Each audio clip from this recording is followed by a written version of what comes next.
सर्ववेदांत सिद्धांत गोचरं तमगोचरं गोविंदं परमानंदं सद्गुरुं प्रणतोऽस्म्यहम्। वसुदेवसुतं देवं कंसचाणूरमर्दनं देवकी परमानंदं कृष्णं वंदे जगद्गुरुं। कृष्णं वंदे जगद्गुरुं। प्रणाम आप सभी को, नमस्ते। स्वागत है आप सभी का सनातन कनेक्ट में एक बार फिर से। आज हम चर्चा जो करने वाले हैं वो चैप्टर नंबर 2 हमारा चल ही रहा है, आप सब जानते ही हैं। जी हाँ, पिछले एपिसोड में हमने चर्चा की थी कि किस प्रकार से भगवान ने अर्जुन को कर्म योग के सिद्धांत को समझाया है। भगवान ने कैसे बताया है अर्जुन को कि तुम्हें कर्म को करने में अधिकार है, कर्म के फल में नहीं। इसलिए भगवान ने अर्जुन से कहा, हे अर्जुन, तुम कर्म में आसक्ति ना रखते हुए केवल अपने कर्तव्य कर्म को करो। तुम्हारा अधिकार केवल कर्म को करने में है, कर्म फल की प्राप्ति में नहीं, क्योंकि फल तो वही प्राप्त होगा जो तुम कर्म करोगे। इसलिए हे अर्जुन, अपने मन से चिंता को निकाल दो, अपने मन से उस भय को दूर हटा दो जो तुम्हें शोक के दलदल में डुबो रहा है, और बाहर निकाल करके इस शोक रूपी दलदल से स्वयं को बाहर निकालो और अपने लक्ष्य प्राप्ति की ओर बढ़ो। अपने कर्तव्य कर्म को करो, जो प्राप्त अवसर है उसका सदुपयोग करो। यही बातें हम सभी के लिए भी लागू होती है। हमें जो अवसर मिला हुआ है, हमारे सामने जो समय है, इसका सदुपयोग करके हमें अपने जीवन को कैसे आनंदमय बनाना है, यही बात हमें भगवत गीता सिखा रही है। कैसे हमें अपने लक्ष्य को प्राप्त करना है और अपने जीवन को आनंदमय बनाना है।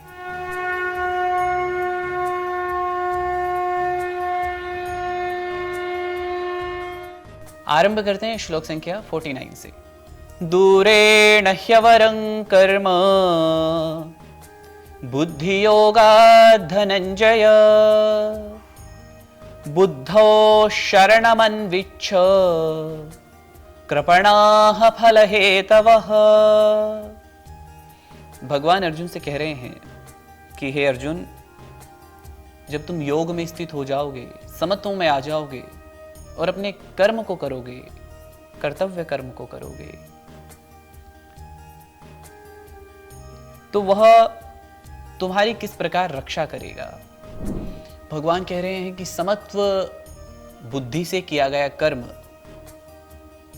वह श्रेयस्कर है, कल्याणकारक है। जहां पर इक्वालिटी, जहां पर समभाव है, जहां समता है, वहां पर कर्म कर्मयोग बना हुआ है। परंतु जहां पर कुछ पाने के लिए कर्म कर रहे हैं, आजकल हम देखते हैं ना, किसी से मित्रता भी रखते हैं तो हम क्या रखते हैं, ये मेरे कभी काम आएगा। हम किसी को मित्र भी बना रहे हैं तो हमारा उसमें भी स्वार्थ देख रहे हैं कि मेरे कभी काम आएगा, इसलिए बना रहे हैं क्या। तो ये सकाम है। इसलिए सकाम कर्म को बहुत निम्न श्रेणी का माना है, जिसमें हम पहले से ही एक चिंतन लेकर के चल रहे हैं। यदि वह व्यक्ति काम नहीं आया तो फिर क्या होता है, फिर हम दुखी होते हैं,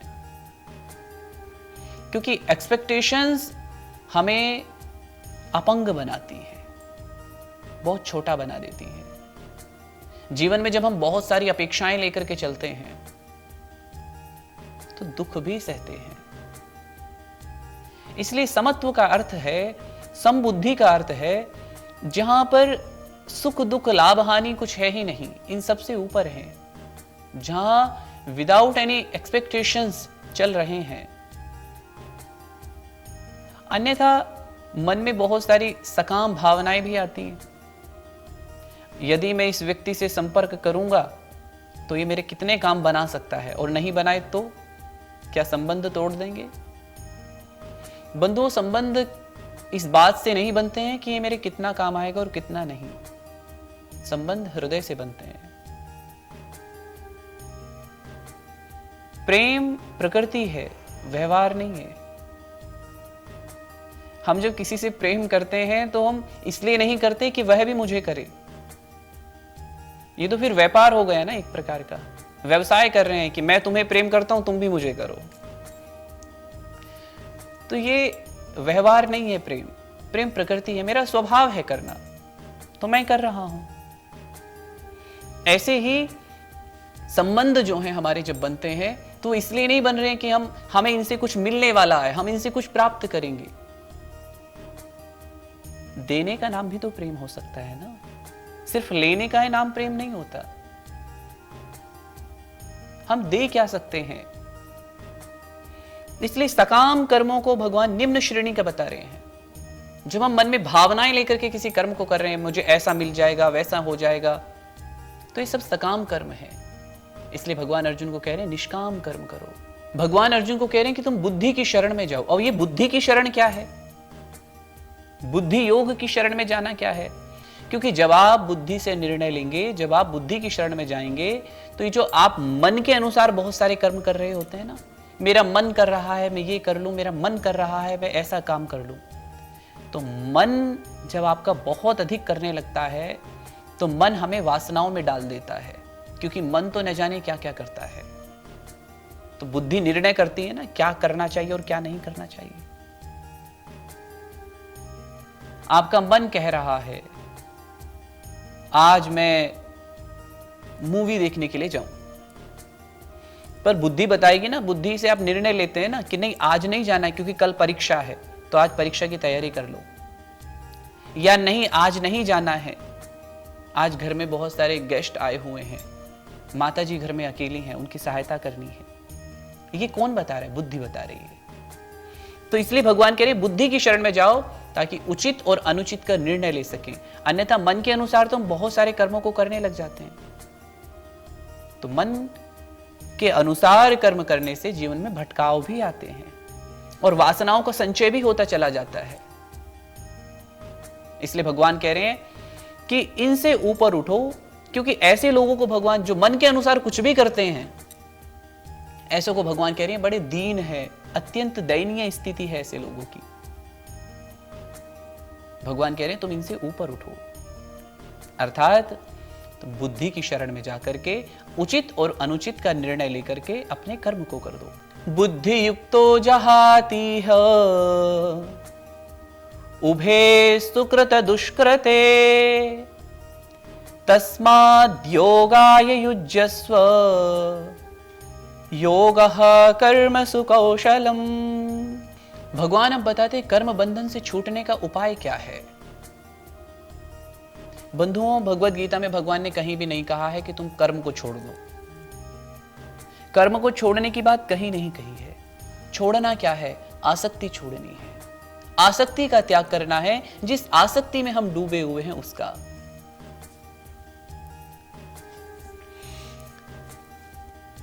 लाभ हानि, जय पराजय, सुख दुख, जब इस सम बुद्धि से ऊपर उठकर के व्यक्ति अपने कर्म को करता है, जब योग में स्थित होकर के कर्म को करता है, तब वह पाप और पुण्य से भी ऊपर उठ जाता है।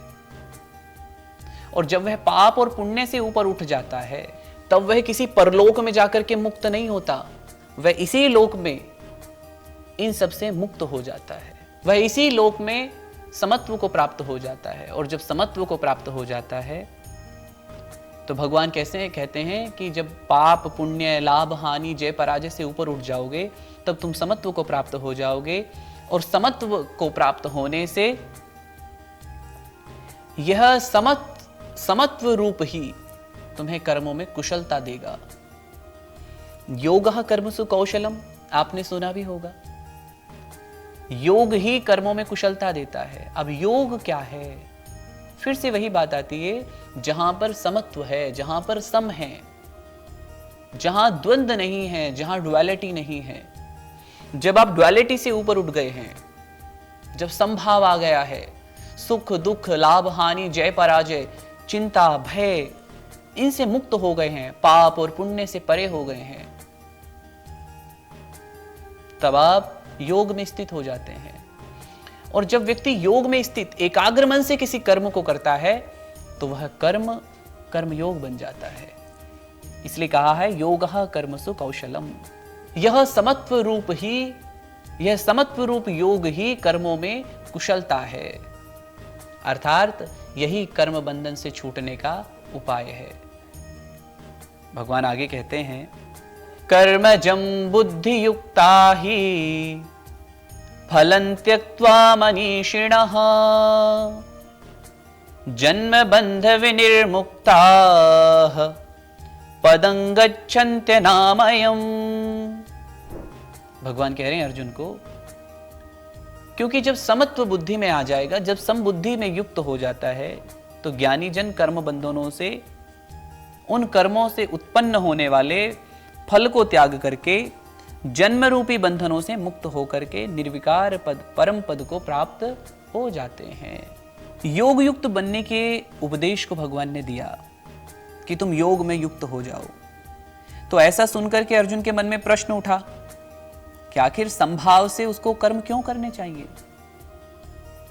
तो भगवान इस प्रश्न का कुछ पूर्व अनुमान करके इस श्लोक में उत्तर दे देते हैं। बुद्धि युक्त मनीषी का अर्थ है जो पुरुष जीवन जीने की कला को जानता है, जो भय और चिंताओं से मुक्त होकर मन के पूर्ण संतुलन को बनाए हुए सभी कर्मों को करता है, जो संयमित होकर के अपने सभी कर्मों को कर रहा है, जहां चिंताएं नहीं है, जहां डर नहीं है। जीवन में उच्च लक्ष्य को पाने के लिए अहंकार और स्वार्थ से ऊपर उठना ही पड़ता है, अन्यथा हम अटक भी सकते हैं। इसलिए यदि जीवन में उच्चतम पद को प्राप्त करना है तो उसके लिए अहंकार से परे हो जाइए।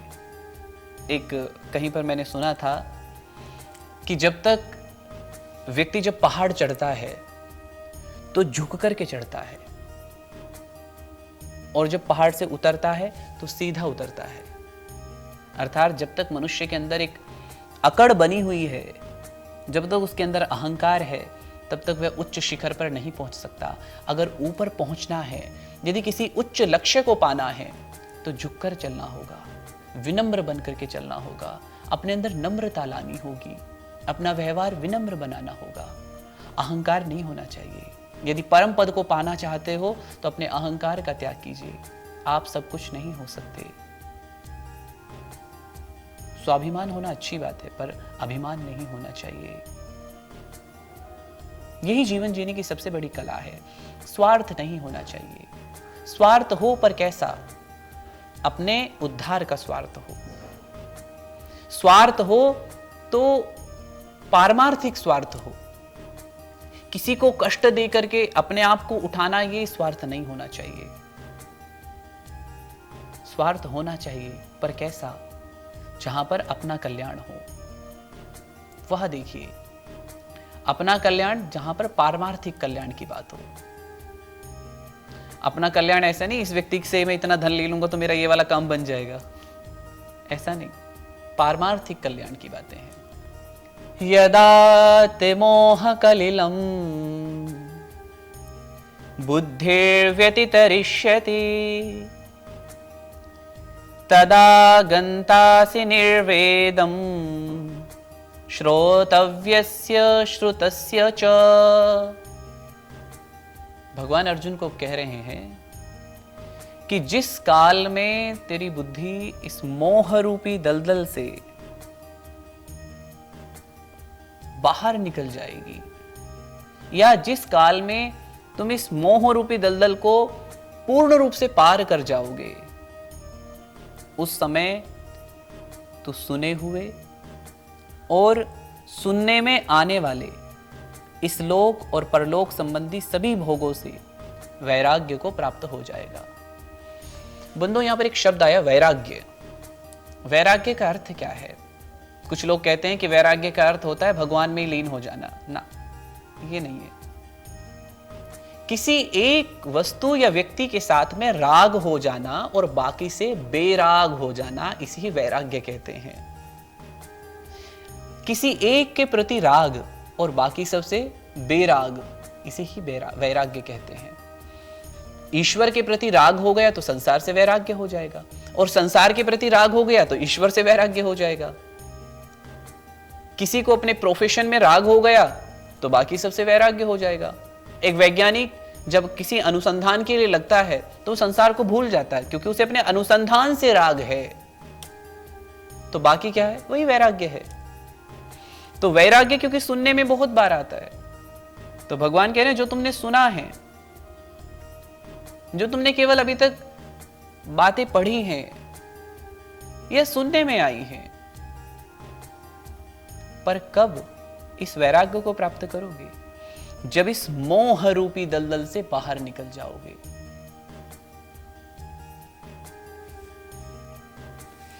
मोह की निवृत्ति होने पर भगवान अर्जुन को आश्वासन दे रहे हैं कि वैराग्य की प्राप्ति होगी।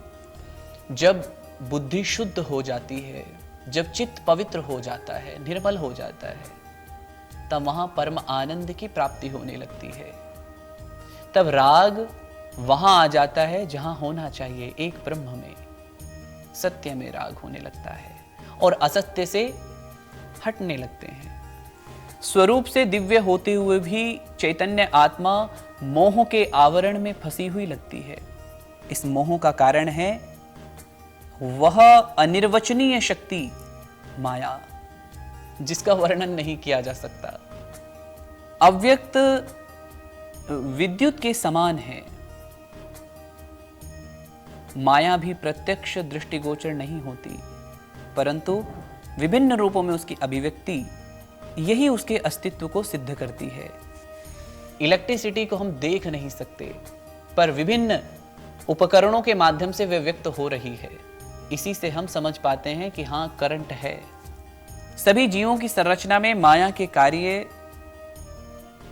को देखना और उसका अध्ययन करने के बाद आचार्यों ने ऐसा पाया कि मनुष्य के व्यक्तित्व के दो स्तरों पर माया की अभिव्यक्ति दो प्रकार से होती है।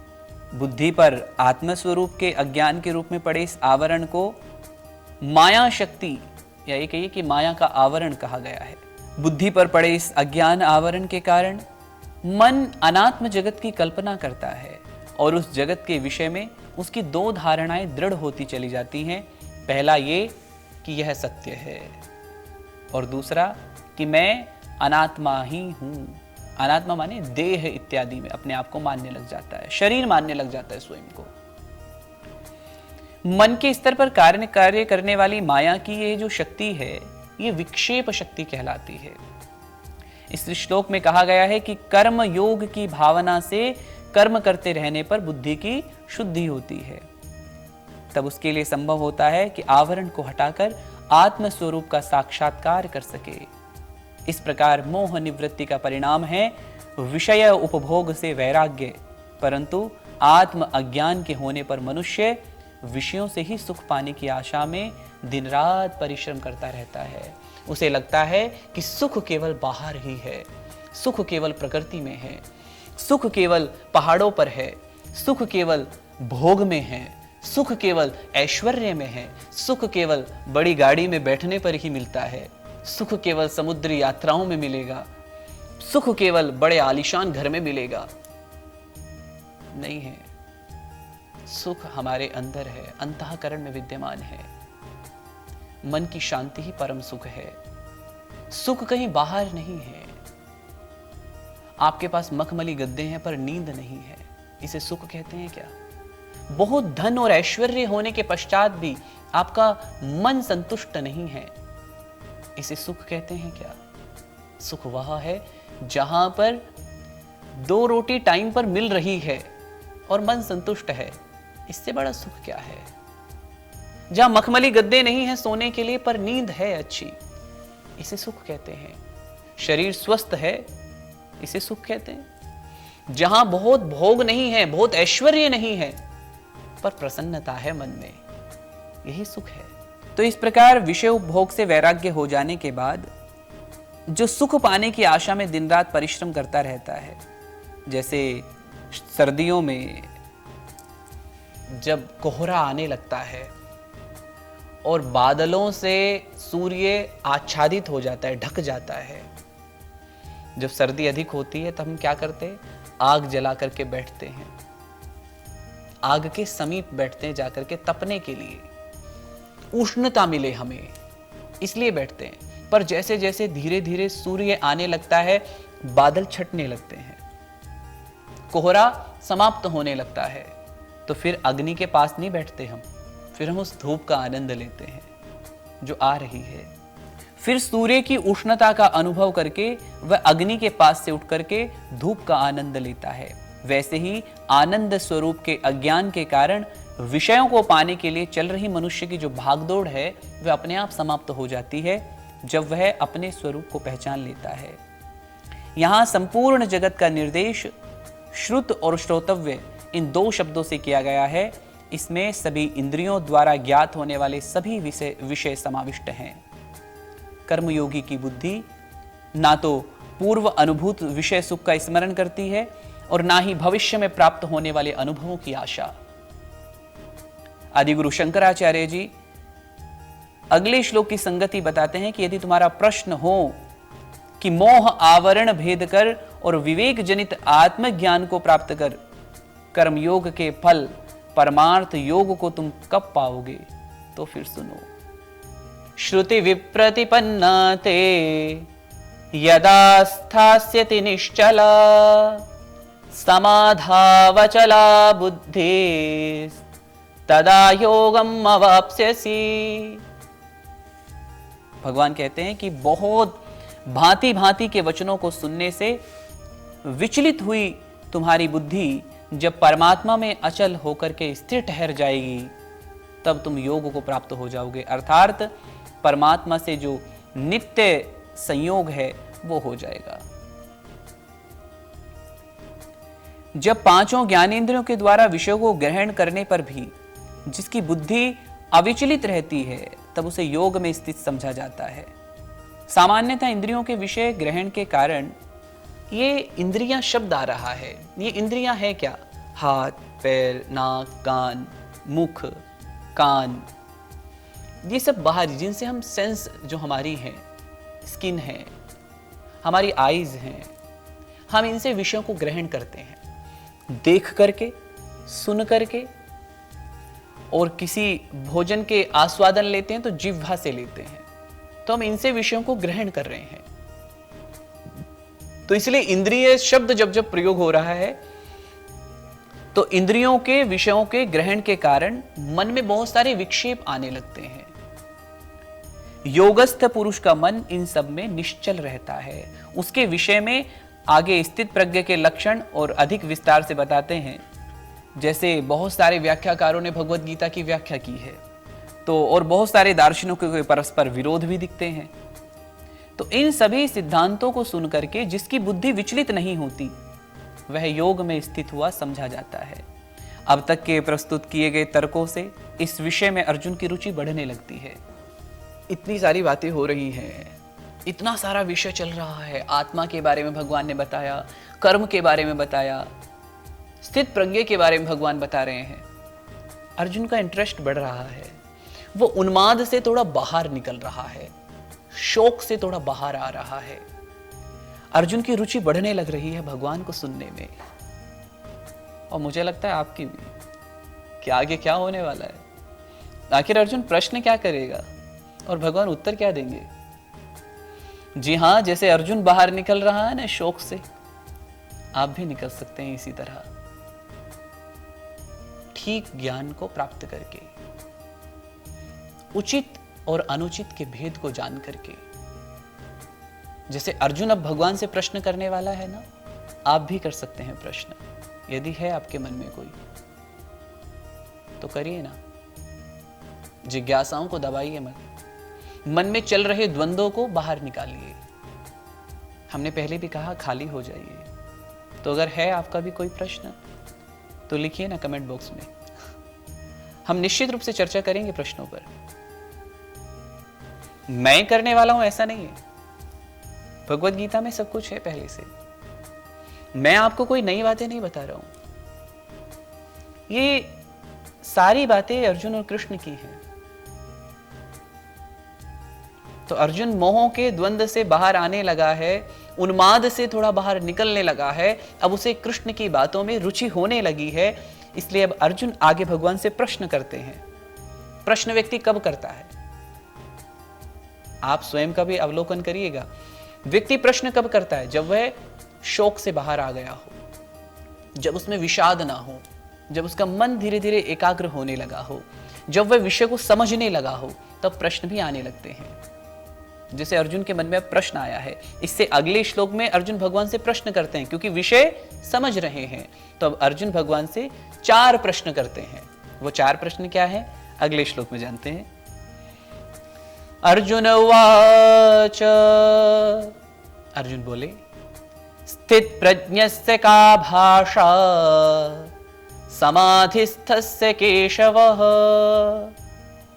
स्थितिः किं प्रभासेत किमासीत व्रजेत किम। अब जो पहले अध्याय वाला अर्जुन था ना उसे भूल जाइए, क्योंकि अब अर्जुन शोक में नहीं है, बाहर आ गया है थोड़ा सा। इसलिए भगवान से कह रहे हैं, हे माधव, हे केशव, तुम जो बातें बता रहे हो, तुमने जो मुझे जो कुछ भी अभी तक बताया है वह सब सत्य है। मैं जानना चाहता हूं कि जो धीर बुद्धि पुरुष होते हैं, स्थित बुद्धि पुरुष होते हैं, ये होते कैसे हैं। ये आपका भी प्रश्न हो सकता है, आपके मन में भी ये बात आती है। हम सब भी जानना चाहते हैं आखिर जो व्यक्ति, जो महापुरुष हैं, उनके लक्षण क्या क्या हैं। कई बार हम स्वयं में भी उन लक्षणों को ढूंढने लग जाते हैं, ऐसे मेरे अंदर भी हैं क्या, या हम किसी में देखना भी चाहते हैं। तो सबसे पहला अर्जुन का प्रश्न है, स्थित पुरुष की, जो स्थित प्रज्ञ पुरुष हैं, उसके लक्षण क्या हैं। और दूसरा है कि वह कैसे बोलता है। तीसरा है वह कैसे बैठता है। और चौथा है वह कैसे चलता है। तो ऐसे 4 प्रश्न अर्जुन ने भगवान के सामने रखे हैं। तो ये प्रश्न आपके मन में भी होंगे, स्थिर बुद्धि पुरुष कैसे होते हैं।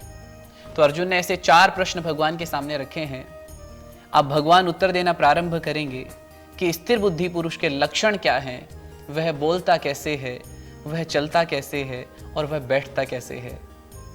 तो जानने के लिए बने रहिए सनातन कनेक्ट के साथ में। अगले एपिसोड में जानेंगे कि भगवान क्या उत्तर देंगे अर्जुन के इन प्रश्नों का।